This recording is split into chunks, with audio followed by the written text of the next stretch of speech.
outside? Should I run and hide? How do I take my company worldwide? Do you love the law? Did you watch Hee-Haw? What's the weirdest thing that you ever saw? What's it like in court? Favorite sport? Can you help with my book report? Is my hair too long? Am I right or wrong? And do you mind if I sing along to anything? Ask Alan anything in the world. Hello, everybody, and welcome to Ask Alan, the podcast. I'm Alan Crone, CEO of the Crone Law Firm. And today we have a honest to goodness national celebrity, Gina Neely. She's from Memphis. She's an entrepreneur. She's a TV host. She's a celebrity chef, best-selling author, restaurateur, public speaker. She does it all. She does it all. Gina, welcome to the podcast. Thank you so much for doing it. Thank you so much for having me on today. Oh, it's my pleasure. Well, I don't know where to start. I guess Well, tell me this what sounded it's like. really long. Tell me what it's like to be world famous. Well, let's see. I don't know if I would say world famous. I don't know if I would say famous at all, but I've definitely been a little busy. You know what? It's a really interesting space because I think that, and especially something you weren't really necessarily looking to go into, but for your path to be redirected like that, you just have to kind of surrender to it and let God just kind of use you. I mean, I would have never imagined or guessed that I would have done half the things that I've done. But, you know, as they say, you have your own plans and see what happens. That's right. That's right. Well, let's talk about restaurants because Okay. that's really where you started was being a restaurateur, right? I mean, Yes. What do you like about running a restaurant? And then tell me what you don't like about it. Okay, what I love about running a restaurant is the fact that you get to meet so many people. I was more fun of the house. I'm not like back in the kitchen a whole lot, but I did do menu curation for different places as well, not only our restaurant. But for me, it's just like letting the food kind of speak to you. I'm a person that believes in food presentation. So whatever's on the plate needs to jump at you before you even taste it. And if you're going to have a restaurant, I would say service has to be an important component, which I know it seems like it's gone out of style now. But let me assure you, for those people who truly want to have a full restaurant experience, service is very, very strong. And it's also something I think that because you have so many places that serve the same cuisine, service is the one way you can separate yourself from anything else. No, I agree with you. And because it is the food is important, but it's the overall experience that you It's the atmosphere, it's the environment that you create. Yeah. And to eat in a place with people. That's as you know, like there's some places, and I won't start calling places out, but there's some places that I love in Memphis that, you know, the food is probably good, but when I bring people from out of town, I'd say, oh, this is a great place, but it's about going there. And, you know, I went there as a kid, or I had a big date there or whatever. And it's those things that all, you know, that goes along with the food, right? Exactly. And you have a great way to also create an experience. You know, we go places because A, we may be familiar with it or we know what the food tastes like. But for me, if I'm taking a guest or someone out of town to a restaurant that I said that is wonderful, that service better much be on. Like that would drive me crazy to, you know, build you up and talk about you in an amazing way. And then I come in and you almost act like you're not even happy to see me. Why open? Why bother at that point? You know, so the restaurant is, and it's a hard grind. Like I tell people all the time, it's a hard grind, but if you love it, it can be really, really rewarding and good for you. But there is going to be some hard work involved for sure. For sure. That's a tough business. It's a tough business. I've got lots of... Listen, I got a bad back to prove it. It's a tough business. Well, it's one of those businesses where you got to be there as the owner. You can't, you know, I suppose some people can, but most people got to be there. Right. And you know what, too? And I feel like sometimes when you venture out into other parts of your life, like TV and all of that, it's sometimes difficult to go back into the restaurant because you can't really get things done because people now want to see you. But I always believe in that. If that was the first thing that fed you, then that's the thing you should go back to because that's where people really met you. So you don't want to change that to make people feel like, oh, now I've gotten too big to be here because this is where I got my start. And this is important to me. And you were an important part of that. So I definitely want to keep that going. Sure. Absolutely. And for sure. So from that, you got the what was the first television gig you got rising out of the Out of the restaurant, it was Out of the down restaurant. home with, yeah, it was down home with the Neelys. It was a TV show that was based around food, family, and fun. Easy recipes. We always had to design something that was easy, that was in your pantry. Like for me, I don't want to see a cooking show where I have to go out and search out ingredients. I want to see something that's cooked with the ingredients that I already have in my space, because then it feels more familiar to me. It's easier, because we think about cooking, it's almost like a big task. Like, I don't want to cook. That's really the disappointing part, that I feel like people feel like cooking takes away, to me, like it takes a lot of energy, and you feel like you have to be perfect, when in actuality, if you cook with love, you add a little bit of this, a little bit of that, and that creates a beautiful dish. But at the same time, it's so important for it to just resonate with you.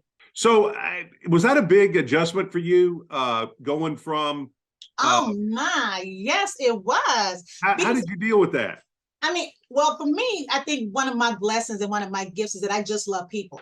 So I went into it with the expectations that I didn't know how long it would be. I actually thought, we did the show one time with Paula Dean, that it was just going to be a one-time gig. I had no idea that it would have blossomed into all those years, and 2 other shows later, and now just changing my whole trajectory and my image for that. But I have to tell you, it was a little scary, because I didn't know anything about it. Of course, any kind of growth sometimes can be, it's unfamiliar, it's scary. But I really tried to lean into it, but I was a hot mess in the beginning, Alan. I got to tell you, I wouldn't even come out of the pantry. Like I didn't want them to say action. I said, can y'all say start or go? Don't say action. It just creeps me out. So they were very linear and very easy. And I have to say, my experience was really a good experience. But as you get more into the entertainment industry, you also find that it can be a little different. It's a different beast, for sure. It's a different beast. It's still a business. Absolutely. It's still a business. And I always assumed, I haven't done much professionally in show business, but just from outside looking in, there's an element of I don't know, kind of finiteness, in the sense that if you're in hosting a show, nobody else can host it. And so does that competition, is it more prevalent, do you think, in show business than it is in other places, or is everything competitive? No, I think it's more competitive because, especially as an African American, there are not many roles necessarily for us. So you kind of have competition more on that side. And then just being a female in the industry, show business is this, it's the business of the show. I always explain it that way. So it's a train, you can either get on it and run with it, or it'll suck you up. It really will. You were kind of the tip of the spear of what I'll call the Southern Showcase. You, and then, Hometown and the folks in Waco, Texas, and all those other places that are Southern, they kind of came after you. Well, I don't know what that is with Southerners. We always kind of become a little bit competitive, because being from the South, we all drink sweet tea is what I say. You know what I mean? And sweet tea is the house wine of the South. So why are we going to fight about it? If you want to add a little Jack Daniels in yours, go ahead. But it's at the end of the day, it's all sweet tea. But I think they're just different versions of Southerners, because people always thought that I was like really bossy because I have a big spirit. So that was interpreted from Northerners as me being bossy, not being outgoing. So it's just also culturally different things. And when you talk about North and South, it's very, very different. But for the most part, it's just a Southern spirit. It is. It's something about the South. I love being a girl raised in the South. I'm a grit girl all the way, born through it. I have a couple of friends from New York, and back in college, they would always say, "Hey, Crone, can you get us some soul food?" And I said, I don't know what soul food is. And then they started listing it out, and I said, "Oh, you mean food? That's just what we have. That's just food." I guess if you go to China, it's all Chinese food, right? It's all Chinese, exactly. And that's the thing that I find with my Northern friends, is there's a mystique about Southern food and Southern cooking. And you brought that to the nation. And Alan, I got to tell you, when you have Southern food, it is like getting a hug. It is nothing like it. You can't really describe it. A lot of people, try to reinvent the wheel when it comes to Southern food, but there is also a basic tradition to Southern food that really sells. So I feel like too, that people oftentimes when they talk about Southern food, that they want to remix the greens and roll them up and mix them up and make them so pretty and creative, which is fine. But you talk about soul food, that is food that feeds the soul. It was like taking a little bit of nothing and making it into a meal, a delicious meal that fed your family. So it was about expressing of love and sharing and coming together, community. It was about all of that. So that's what Southern food is, something that just stirs in the soul. That's right. That's right. Yeah. I mean, whether you're black or white. I don't care if you're green, you're going to listen. I don't care if you're green, you family. Yeah, we've all been to dinner on the grounds and potluck dinner on the grounds. And I hate to tell you, there's nothing better than that. There's nothing, particularly if you go out in the country, there's nothing better than that.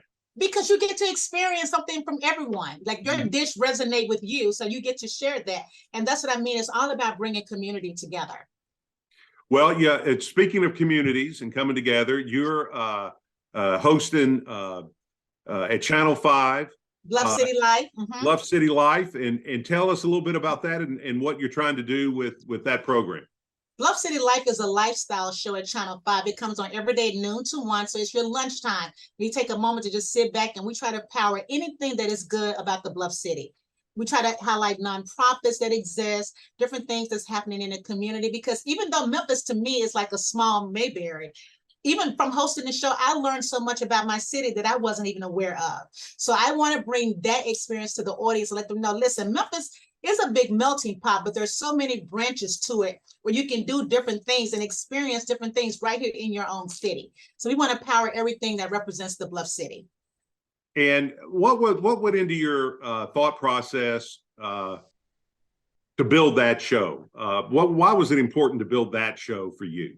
Well, the show was already existing at Channel 5, but when I was looking at it, I always felt like it could go a little deeper. There was so much more that they could scratch the surface on. So when I reached out to the station manager to talk about it, I was really looking at trying to produce the show, but I guess as God would have it, I just can't seem to get behind that camera these days. So here I landed right back on TV again. But you know what, Alan, it's really nice because my mom is 85. I can be home. I don't have to travel as much. And I'm from Memphis. I'm born and raised. So it's like I'm doing something at home for my own city. Yeah, that's great. It's a beautiful thing. Last week I had Trey Draper on. And yes, we talked a little bit about that. And I said, and I'll say the same thing to you. It's always great when our greats come back to Memphis and live in Memphis. Absolutely. I'm a proponent of that. Absolutely. But we have to also create spaces where we can advance and grow so our greats will stay here. And so they can keep that love and that money right here in our city and keep embellishing that, because if we don't open our minds up and get with time, I mean, we'll get left behind, and it's forever changing. You have to evolve with it, or you will get swept away in it. Mm-hmm. And that's not easy sometimes. Memphis, they sit on I don't know. I feel like sometimes Memphians feel like they don't really realize the jewel that they have in this city. We talk a lot about our crime and things like that. We don't have any more than anyone else. I think we just highlight it more. And it's a different time now. And we just got to figure out what is it that we can do differently to maintain the integrity of the city and get back to that. Well, I think if anybody who goes away and then comes back, I think they have a renewed appreciation, because you're absolutely right. You can look down Interstate 40 and see Nashville and think they're doing all kinds of great things. And nothing against Nashville necessarily, but I think at least to this point, Memphis has kept its soul. We haven't sold our soul for growth, but we've had growth, but we've done it in a Memphis way, and I hope we keep doing that. Absolutely, because we are the heart of the R&B, blues. I mean, we have so much talent and so much meat in this city, and we need to hold on to it, and we need to embellish it and make it grow even bigger so other cities can see that. Because this is here's the thing, and we think about it, a lot of companies come here and steal our ideas. Mm-hmm. They come and get B-roll when they want to do Bill Street and what it looks like. Memphis is being used a lot, even for movie sets. It's being used a lot to cast different views, but we have to own our own. You know what I mean? We have to own our own and showcase our own. And until we can do that, I mean, we can do it. I see we have to kind of change our mindset, like I said, and keep our talent at home and create spaces for them. Yeah. And I think that's a great observation. It's not just wanting to keep them at home, but you've got to create the space and the atmosphere. Absolutely. And be willing to relinquish a little of that control. Like do some things, let the youth step up. Show us the way. We powered it a long time, but let the new energy in. I think we struggle with letting that new energy in. Yeah, I think that's kind of an age-old struggle, right? But yes, we need to do that. We need to do it. Now, have you got any entrepreneurial projects going on you can talk about? Not, you know what? I've been like just basically enjoying life. I gotta tell you, I recently became a GG. And honestly, he has redirected all my energy. So I've been hosting a show. I can stay home and do that and still do other projects. I am doing some stuff with the YWCA in 2023 and some other projects, but mostly speaking and helping some battered women kind of go in that organization. So that's always been my dream, to kind of do some more things community-wise and create some spaces for me to be able to do that. So I'm slowing down a little bit. I listen, I'll be 58 in June. I'm like, oh, you're young. I'm young. Tell this old body of all this traveling, and I've lived a big life, a big full life. So I'm really now just looking to enjoy that and spend time with family. But you're doing some motivational speaking? Absolutely. I still go to Girls Inc. and different places like that to enlighten our teenagers and things with my church home and stuff like that. But that will never stop. I'll do that forever. Good. We gotta share, we gotta teach. We gotta give the lessons, but we gotta teach. All right, Gina. Well, I know you're busy. I appreciate your time. This has been a great show. Hopefully there's some folks out there that needed to hear what you had to say. Hopefully. And particularly about following the Lord and not trying to plan too much. I think sometimes we plan and we're disappointed when our plans don't come to fruition. But if we would just take a minute and listen to where God is leading us, it'd be a much better place. I tell you, he can take you places you wouldn't imagine you could go, and it can be so rewarding to you, but you just got to believe it. That's right. That's right. Yes. Well, thank you so much. Thank you so much, Alan. And Happy New Year to you as well. Happy New Year to you. Merry Christmas. It's still Christmas. Yes. Gina's going to go out and continue to promote Memphis and make Memphis great. I'm going to go get a little justice. Thank you all very much for watching Ask Alan this week.